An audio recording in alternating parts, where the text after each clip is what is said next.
இன்னைக்கு ஆண் பிள்ளை வளர்ப்பதிலையும் பெண் பிள்ளை வளர்ப்பதிலையும் கண்டிப்பா பாரம்பரியம் காட்டுறது உண்மை. யாராவது காதல்ல பாரம்பரியம் பண்ணி பார்த்துருக்கீங்களா? நீங்க காதல்ங்கிறது ஒரு பொதுவானது தானே, ஆணுக்கும் பெண்ணுக்கும் வரக்கூடியது தானே காதல். அப்படியாப்பட்ட காதலில் எங்கள் அப்பா பாரபட்சம் பார்த்தாரு சார். 12வது படிக்கும்போது காதல் வர்றது தப்பா இல்லை கேட்குறேன். அப்படி வரலன்னா உடம்புல ஏதோ கோளாறுன்னு அர்த்தம், உடனே டாக்டரை போய் செக் பண்ணணும். அதுதானே நியாயம். எப்படி ஆத்தா இப்படிலாம் பேசுற? நானும் ஆசைப்பட்டு ஒரு பையனை லவ் பண்ணினேன். லவ் பண்ணேன்னா சரி பெத்தவங்கள்ட்ட சொல்லுமே அப்படின்னு சொல்லிட்டு போய் எங்கள் அப்பாட்ட சொன்னேன், மை டியர் டாடி, நான் படிப்பது 12வது, பப்ளிக்கும் எட்டி பார்க்குது, என் மனசுலும் காதலும் ஓரமா எட்டி பார்க்குது. அந்த காதலுக்கு நீங்க தான் வழிகாட்டணும்னு வந்துச்சு கோபம். என்ன சொன்ன? பேசுற பேச்சா நீ? பொம்பளை பிள்ளை நீ காதலிக்கிற, பொம்பளை பிள்ளை நீ காதலிக்கிறன்னாரு. இதுல என்ன பொம்பளை பிள்ளை காதல் ஆம்பளை பிள்ளை காதல்னு வேறுபாடு காட்டுறீங்க அப்படின்னு எங்க அப்பா ஒத்துக்கல. இருந்தாலும் நம்ம கண்டினியூ பண்ணணும் இல்லைங்களா? வந்தது விடலாமா? வந்ததே ரொம்ப கஷ்டம், அதை விட்டா பெரும் நஷ்டம். அது இவங்களுக்கெல்லாம் வந்தது ரொம்ப ரொம்ப கஷ்டம். என்ன ஊர்ல தருமா கேட்டாங்க, என்ன மானம் உள்ள பொண்ணு என்ன மதுரையில கேட்டாங்க, அந்த மாயவரத்தில கேட்டாங்க, சிறுதனத்தியோட வந்து சீமையில கேட்டாங்க, எங்க சிங்கப்பூர்ல கேட்டாங்க. ஐயா ஒரு நிமிஷம் நினைச்சிட்டு கேக்குறோம் தம்பி. மன்னார்குடியில கேட்டாங்கன்னு சொல்றாங்க, சிங்கப்பூர்ல கேட்கறான்னு சொன்னாங்க, மாயவரத்துல கேட்டான்னு சொன்னாங்க. எவனாச்சும் ஊருக்குள்ள ஒருத்தன் கேட்டானா? இந்த ஊர்ல எல்லாரும் அண்ணன் தம்பி மாற எவன் கேட்பான்? சரி என்ன ஐடியா பண்ணலாம் அப்படின்னு சொல்லிட்டு அப்பா தான் கதைக்கு அவள உடனே லவ் பண்ற பொண்ணுகிட்ட போய், வருங்கால என் அண்ணியே, என் அண்ணன் உன்னை எப்படியும் கல்யாணம் பண்ணிப்பான், ஆனா என்னுடைய காதல் தான் தோத்து போயிட மாட்டுக்கு, நீ எப்படியாவது எங்க அண்ணங்கிட்ட நைசல் பைசலா பேசி என்னுடைய லவ்வரை நீ என் கூட சேர்த்து வச்சிரு அப்படின்னு. எங்க அண்ணனா அது கவர் பண்ணிருக்கு. இவன் அப்பாட்ட எப்படி கவர் பண்றதுன்னு பம்புறான் தம்புறான். ஏன்னா அப்பா சொல்லும், நான் அதனால அங்கே வச்ச ஆப்பு இங்கே எப்படி இங்கே வரும்ல அப்படின்னு சொல்லி போய் எங்கள் அப்பாட்ட சொன்னான், அப்பா பாப்பாவுக்கும் வயசாகுது, ஒரு கல்யாணம் பண்ணலான்னு முடிவு பண்ணி ஏதாவது பாப்பாவை கட்டி கொடுக்கலாம்ல அப்படின்னாரு எங்கள் அண்ணன். அதுக்கு சொன்னார், தம்பி அதை பற்றி உனக்கு தெரியாதுடா, அது பெரிய வில்லங்கமான ஆள், அது முளைக்கிற முளையான்னா இந்த வயசில் அது லவ் பண்ணுதான்டா அப்படின்னாங்க. லவ் பண்ணுதா? எப்போ இது எனக்கு தெரியாத, அண்ணி சொல்லல லவ் பண்ணுறத, கல்யாணம் தான் சொல்லியிருக்கிறாங்க. உடனே அருவாளை தூக்குறாங்கண்ணா. அருவாளை தூக்கிட்டு வசனம் பேசுறாரு, திருநெல்வேலிக்கு அல்வா மட்டும் ஃபேமஸ் நினைச்சாடி, அருவாளை தாண்டி ஃபேமஸ் அப்படின்னாரு. நானும் அருவாளை தூக்குவேன்னு சொல்லி 2 பேரும் அருவாளை தூக்குற சமயத்தில் எங்க வீட்டுக்காரர் என்ன இழுத்து ஓடிட்டாரு. போயிட்டோம். கல்யாணம் ஆச்சு. கல்யாணம் ஆயோ நானும் இப்போ கூடுவாங்க அப்போ கூடுவாங்கன்னு ரொம்ப வெயிட் பண்ணி பார்த்தேன். சரி எங்க வீட்டுக்காரர் சொன்னாரு, அதெல்லாம் ஒரு குழந்தை பிறந்தா சரியா போயிடும்டி, முதல்ல அந்த வேலையில நம்ம இறங்குவோம் அப்படின்னு சொல்லிட்டு ஒரு குழந்தை பிறந்துச்சு. குழந்தை பிறந்தோடனே ஃபோன் பண்ணினேன் வீட்டுக்கு, அப்பா அழகா வந்து பாருங்க, உங்களை மாதிரி சிரிச்சுக்கிட்டு ஒரு ஆம்பளை பையன் பிறந்திருக்கான் அப்படியா சொன்னா அப்பா வருவாரே அப்படின்னு நினைச்சு சொன்னேன். சார் என்னது குழந்தை பெற்றிருக்கியா? நான் வர முடியாது. சரி நீங்க வரலன்னா பரவாயில்ல, அம்மாவை அனுப்புங்க, நாங்கள் திருப்பூர்ல தனியா குடும்பம் பண்ணிட்டு இருக்கிறோம், நாளைக்கு ஒரு நல்லது கெட்டதுன்னா என் குழந்தைய பாக்குறதுக்கு யாரும் இல்லப்பா, அம்மாவை அனுப்புங்கன்னு. அவ ஏன் பண்டாட்டி, அதையும் அனுப்ப முடியாது அப்படின்ட்டாங்க. சரி பொறுமைக்கு அழிவு இல்லை அப்படின்னு சொல்லிட்டு இங்க இருந்து போனேன். வீட்டுக்கு போய் குழந்தைய தூக்கிட்டு போனேன். அப்பா அந்த குழந்தைய பாருங்க எப்படி உங்களை போலவே இருக்கான் பாருங்களேன் அப்படின்னு. திரும்பி கூட பார்க்கல சார். சரின்னு எங்கள் அண்ணன்கிட்ட சொன்னேன், அண்ணே இந்த குழந்தைக்கு ஏதாவது வரிசெல்லாம் போடுவாங்க, ஒரு 10 பவுனில் செயின் அந்த பிள்ளைக்கு குறைஞ்சபட்சம் ஒரு 10 பவுனில் செயின் கொஞ்சம் கொலுசு எடுத்து போடுங்கண்ணே. வேகம் வந்துருச்சு. ஆஹா விட்டா இவ சொத்துல பங்கு கேட்பாளாட்டுக்க. இது உண்மை சம்பவம் சார். என்ன சொன்னாருன்னா, இங்கே பாரு நீ ஓடி போய் கல்யாணம் பண்ணிக்கிட்ட, உனக்கு சொத்துல ஒரு பங்கு கூட கிடையாது, மரியாதை நீ வீட்டை விட்டு போயிடு அப்படின்னாரு. என்ன சரி ஒன்றும் கேட்க முடியாதுன்னா அப்பா மீது ஒரு சின்ன நோட்டீஸ் விட்டேன். எனக்கு ஆமா அப்பாவுக்கு நோட்டீஸ், எனக்கு கொஞ்சம் சொத்து வேணும் அப்படின்னு. உடனே ஊர் பஞ்சாயத்தெல்லாம் கூட்டி 1 லட்ச ரூபா கொடுத்தாங்க. அது கிடைச்சது போதுண்டா சாமின்னு சொல்லிட்டு அந்த 1 லட்ச ரூபா எடுத்துட்டு நான் ஓடி வந்துட்டேன் நான் திருப்பூர். எங்க அப்பா வந்து பாரம்பரியம் காட்டினாரு. எங்க அப்பா இறந்தாரு. எங்க அப்பா இறக்கும்போது என்னதான் இருந்தாலும் ஒரு தகப்பன் இறந்ததுக்கு மகள் போகணுமா இல்லையா? சரின்ட்டு நான் போனேன். என்ன வில்ல விடல சார், எங்க அப்பா பிரேதத்தை பார்க்க விடல. அப்ப சொன்ன, எங்க பார் நான் யாரு, உங்க அப்பாவுக்கு பிறந்த நான் தானே, எனக்கு இல்லாத உரிமை உனக்கு என்ன கிடைக்குது அப்படின்னு சொல்லிட்டு நானும் போய் விறுவிறுன்னு எங்க அப்பாவை பார்த்தேன். எங்க அப்பா அடக்கம் பண்ணுனேன். அப்பாவுக்கு அடக்கமான செலவை நான் கொடுத்துட்டு வந்துட்டேன். ஆனா எங்க அண்ணன் என்ன தெரியுமா பண்ணுனா, எங்க அப்பா உயிரோடு இருக்கும்போது இந்த வயல்ல கரும்பு போடுவாங்க தெரியுங்களா? கரும்பு போடும்போது நஷ்டமாயிடுச்சு. நஷ்டமானோடனே வெளிநாட்டில் இருக்கும்போது எங்கள் அண்ணனுடைய வயலை எங்கள் அப்பா பார்த்தாங்க. பார்த்தோன்னே தம்பி இதுமாரி நஷ்டமாயிடுச்சுடான்னு சொன்னாங்க. உடனே அவன் சொல்கிறான், எனக்கு தெரியாது யாரை கேட்டுட்டு போட்ட, நஷ்டமான காசை நீ திருப்பி கொடுன்னு. ஆனால் பெத்த மகனுக்கு ஒரு தகப்பன் நஷ்ட ஈடு கொடுத்த காலம் எங்கள் அப்பா. பெத்து போன புள்ள நஷ்டப்பட்டு வந்து இருக்கும்போது அவர் இஷ்டப்பட்டு ஒரு பைசா கூட கொடுக்கல சார்.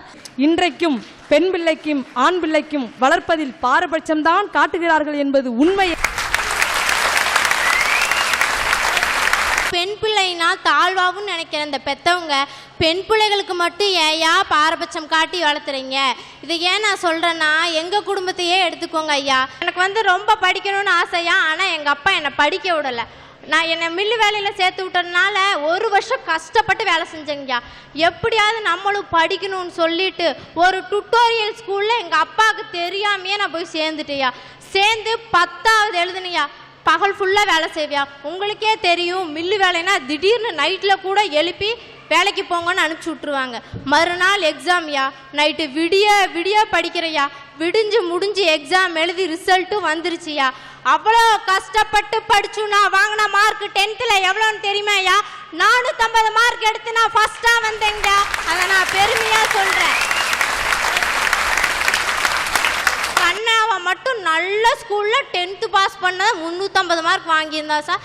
அப்படி இருந்து ஒரு நல்ல ஸ்கூலில் கொண்டு போய் சேர்த்து படிக்க வச்சார். என்ன படிக்க வைக்க மாட்டேன்னு சொல்லிட்டாங்க. ஆனால் +2 படிக்கிறதுக்கு என்கிட்ட அவ்வளோக்கு வருமானம் இல்லை. காலையில் 7 மணிக்கு எந்திரிப்பேங்கய்யா.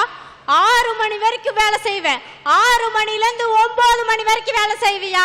அந்த 9 மணி வரைக்கும் வேலை செய்கிறத எங்கள் அப்பா கிட்ட சொல்ல மாட்டேங்க. அந்த 9 மணி வரைக்கும் வேலை செய்கிற காசை அதே டுட்டோரியல் சென்டரில் போய் காசை கொடுத்து +2 எக்ஸாம் எழுதுனீங்க. நான் வாங்கின மார்க் எவ்வளோங்க தெரியுமாயா? 1100 மார்க்குங்கய்யா. 1100 மார்க் எடுத்தும் நான் எங்கள் அம்மா கிட்ட போய் சொல்லி, எப்படியாவது என்னை படிக்க வைங்கம்மா, இந்த டைம்னாவது என்னை காலேஜில் சேர்த்து விடுங்கம்மா அப்படின்னு சொன்னேன். உடனே எங்கள் அம்மா போய் எங்கள் அப்பா கிட்ட சொன்னோன்னு எங்கள் அப்பாவுக்கு ஒரே கோபம் வந்துருச்சு. எனக்கு தெரியாமல் அவள் படிப்பாளா, எப்படி படிக்கலாம் அப்படின்னு சொல்லிட்டு என் கூட ஒரே சண்டை போட்டு, உன்னையெல்லாம் படிக்க வைக்க முடியாது, கவர்மெண்ட்டில் ஒரு லோனுன்னு ஒன்று கொடுக்குறாங்களே எங்களை மாதிரி ஆளுகளுக்கு, அந்த லோனை வாங்கினா அது நான் படிச்சுக்கிறேன் அப்படின்னு சொன்னேங்கய்யா. லோனுக்கான எல்லா ஏற்பாடும் நானே போய் செஞ்சேங்கய்யா. ஆனால் அங்கே குடும்பத் தலைவர்னு ஒருத்தர் இருக்கிறார்ல, அவரோட கையெழுத்து வேணும்னு சொல்லி கூப்பிட்டாங்கய்யா.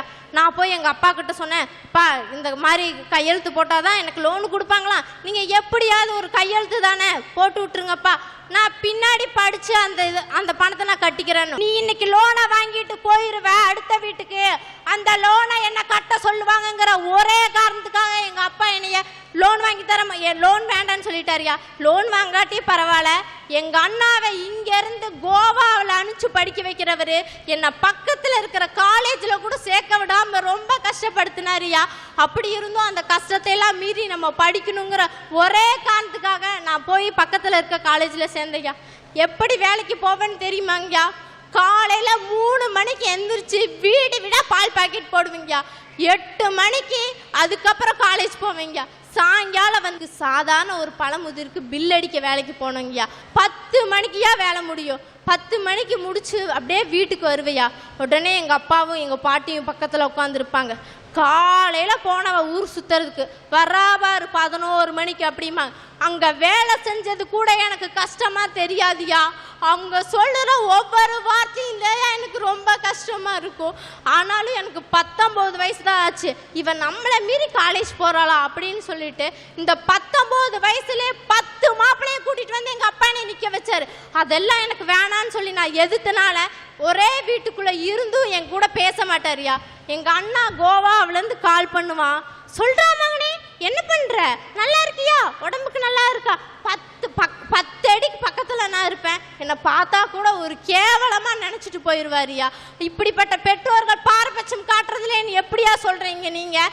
திடீர்னு எனக்கு காலேஜில் ஃபீஸ் கட்ட வேண்டிய நிலமை வந்துருச்சுங்கய்யா.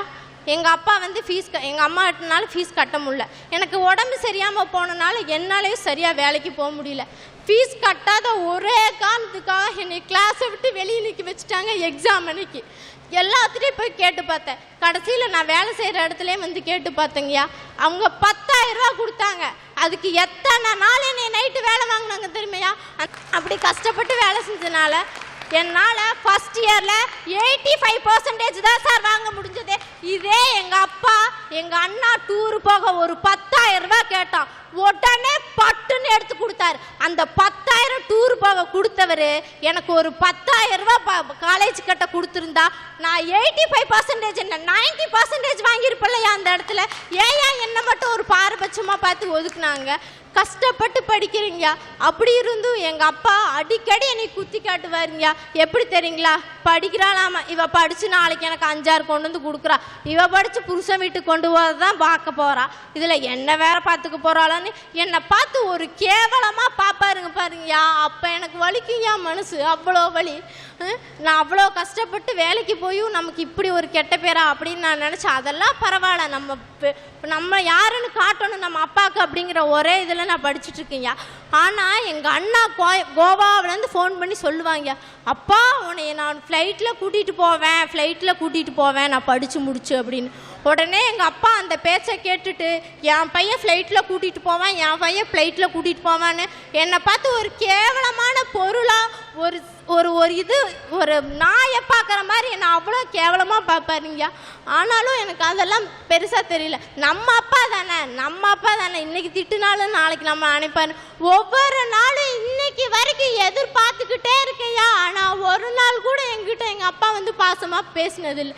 ஆம்பளை புள்ளைன்னா அவ்வளோவா, பொம்பளை புள்ளைன்னா என்ன சார்? பொம்பளை புள்ளைய பிறந்தது அவ்வளோ தப்பா சார்? நீங்கள் சொல்லுங்கள். எங்கள் அண்ணா இன்னைக்கு சொல்கிறான் எங்கள் அப்பாவை நாளைக்கு ஃப்ளைட்டில் கூட்டிகிட்டு போவேன்னு. இன்னைக்கு சொல்கிறையா, நாளைக்கு அவன் கல்யாணம் பண்ணிட்டு போயிட்டான்னு வச்சுக்கோங்க, பொண்டாட்டி வேச்சத்தான் கேட்பான். எங்கள் அப்பா இன்னைக்கு என்னை ஒவ்வொரு டைம் குத்தி காமிச்சாலும் நாளைக்கு நான் அவரை காப்பாற்றுவேன்னு சொல்கிறையா. இன்னைக்கு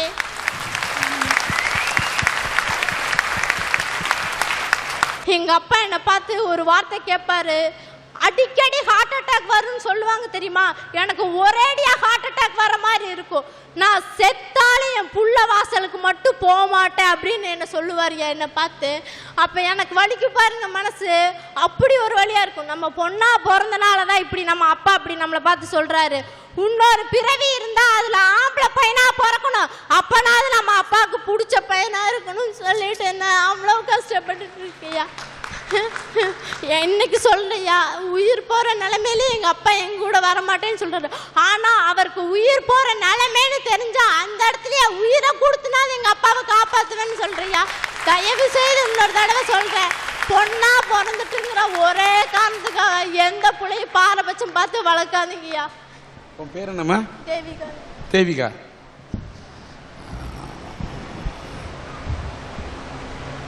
இந்த பொண்ணு பேசுனது வந்து உண்மையிலே வந்து பாராபட்சம்லாம் பெற்றவங்க காட்டுவாங்களாங்கிறது வந்து எனக்கு என்னால் பேசும்போதே தாங்க முடியல. ஆனால் இந்த அரட்டை அரங்கத்தை பார்த்த பின்னால் இந்த தேவிகாவோட அப்பா மட்டும் இல்லை, எந்த அப்பாவும் எந்த பொண்ணையும் இப்படிலாம் நடத்தக்கூடாது என்பதை இந்த சண்டையினுடைய அரட்டை அரங்கத்தின் மூலம் நான் உணர்த்த விரும்புகிறேன். இப்படியெல்லாம் ஒவ்வொரு அப்பா அம்மாவும் தன்னுடைய பிள்ளைங்களை வந்து கஷ்டப்பட்டு பொண்ணெல்லாம் படிக்க வைக்கிறாங்க, அந்த பிள்ளைங்களாம் படிக்க மாட்டேங்குது. ஆனால் ஒரு திருப்பூரில் இருந்து தேவிகா என்ற இந்த பெண் இந்த அளவுக்கு சின்சியராக படிக்கக்குள்ள விநாயக மிஷன் பல்கலைக்கழகத்தின் சார்பிலே இந்த பெண்ணுடைய படிப்பு செலவுக்காக இந்த 5000 ரூபாய் காசோலையை இந்த பெண்ணுக்கு வழங்குகிறேன். இது ஒரு சின்ன ஊக்கத்தொகை தான். இந்த பெண்ணுக்காக எந்த உதவியும் சன் டிவியினுடைய அரட்டை அரங்கத்தின் சார்பிலும் நாங்கள் பெற்றுத்தர தயாராக இருக்கின்ற சொல்ற வச்சுக்கிறோம். இந்த அரட்டை அரங்கத்தில் இன்னைக்கு இந்த திருப்பூரில் சில பேச்சாளர்களை ஊக்கப்படுத்த வேண்டும் என்ற அடிப்படையில் இந்த அரட்டை அரங்கத்திலே கலந்து கொண்ட இந்த வாரத்தின் சிறந்த பேச்சாளராக என்று சிலரை தேர்ந்தெடுத்து அவர்களுக்கு சில ஊக்கத்தொகைகளை சன் டிவியினுடைய அரட்டை அரங்கம் திருப்பூரிலிருந்து வழங்க விருப்பப்படுகிறது. தேவிகா,